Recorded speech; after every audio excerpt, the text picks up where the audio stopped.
Good morning, my fellow yogic travelers. I'm mighty glad to be alive today, and I hope that you are too, as we continue to live, love, laugh, learn, linger, and live the life we love. All right, it's Wednesday. Oh, it's my bad joke day. I want to hold the banner high. Keep making fun of your own culture, your own ethnicity, your own gender, your own age, your own sexual preference, whatever it is. Just have satire, have parody, have fun. Grow a hide, thicker skin, take the hit, make fun of yourself. Every culture has its own way of doing it. Anyway, did you hear about the first Jewish person who was elected as president of the United States? Yeah, it could happen.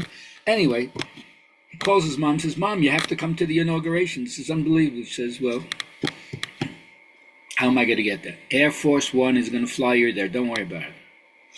"Well, what about food? You know I'm kosher. Don't worry. The chef at the White House will make anything you want." "And what about clothes? I'm going to send a designer to you. You have somebody make brand new clothes for you. You'll be fantastic." "All right, fine, I'll come." So there it is, the day of the inauguration. She's sitting on the dais next to the vice president, the chief of staff. She sees her son put his hand on the Bible. She's about to say his oath. She bunks the guy next to him and says, "That? See the guy with his hand on the Bible? His brother's a doctor." Ooh, tough, gotta be a professional man, huh? Anyway, for my disappointing affirmation, friends, we're getting close to the end here. So I want to show you that I've done my best to support your point of view before I go back to complete toxic positivity. So for my friends out there, you are not alone. Everyone else is disappointed in you too. Okay, so I hope that helps your day a little bit. My journal writing friends, okay, what leadership qualities do you have, right? We all find ourselves in positions where we can lead or show the way. So how do you demonstrate that? And who acknowledges you for that? You let me know how that runs in your life, and I'll tell you how it goes in my life. All right, my teacher, BKS Iyengar, stresses the importance of practice, because practice leads to maturity. It says in the Hatha Yoga Pradipika, success comes to one who practices, not to one who practices not. So practice, whatever it is, put in your reps, develop your skill, because I understand what my teacher says. In the past, I used to seek. I was looking for it. Now I see. Everything comes on its own. Everything becomes transparent to the spiritual seer within oneself once we discover what our own true nature is. So, keep on practicing. Now, for my friends out there who are aging, and who isn't aging, as Dylan says, who isn't being born? One who isn't being born is busy dying.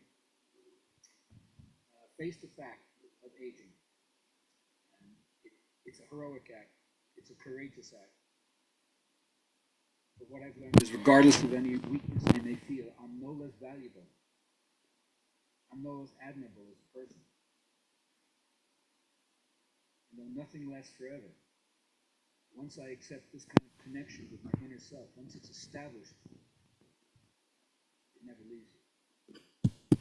So, I've learned to be a wisdom figure that draws from many, many sources.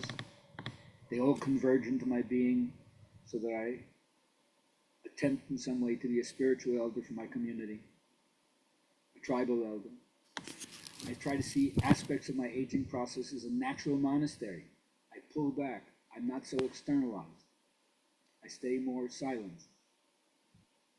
And I'm aware of the current breakthroughs in neuroscience and the study of the brain, and I do those things to align myself with what keeps my brain sharp, keeps my awareness young in a certain way, even if my body is getting older. And when I do that, I feel much more in line with the natural harmony of the world, the ecology of everything. And I stay out in nature as much as I can, because it connects me back to my instinctive nature and the things that are not made by human beings.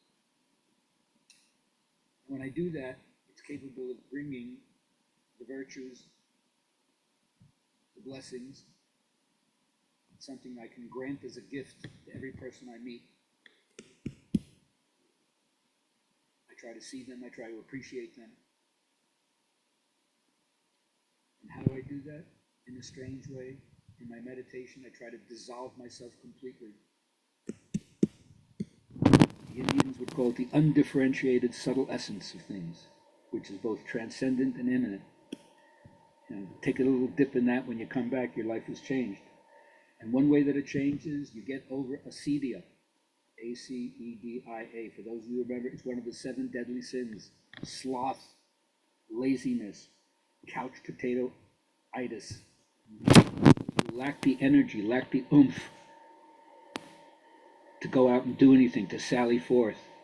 But the real key is zeal, passion. What do you have passion for? The utter wonder of all life, the intense beauty of everything that definitely can get marred by things like injustice, which really pisses you off.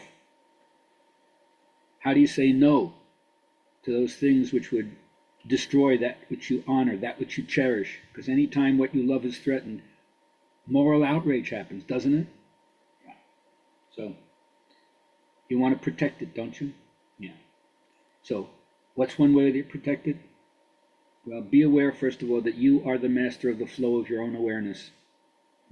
You are the master of the flow of your own awareness. What goes on in your mind?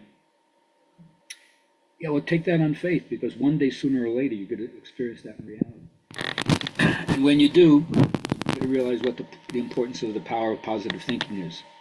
Keeping your mind focused on the things where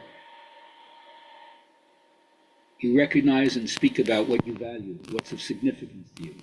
You let go of trash talking, and you try to you do your best to talk the truth as you understand it now, as far as you understand it now.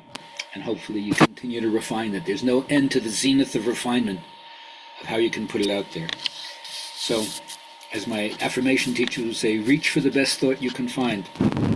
That's the catalyst that's connect you back to your source, pure positivity. And when you see the behavior of other people who are demonstrating their lack of connection to the source, don't let their behavior be an excuse for you to disconnect from the source of your own existence.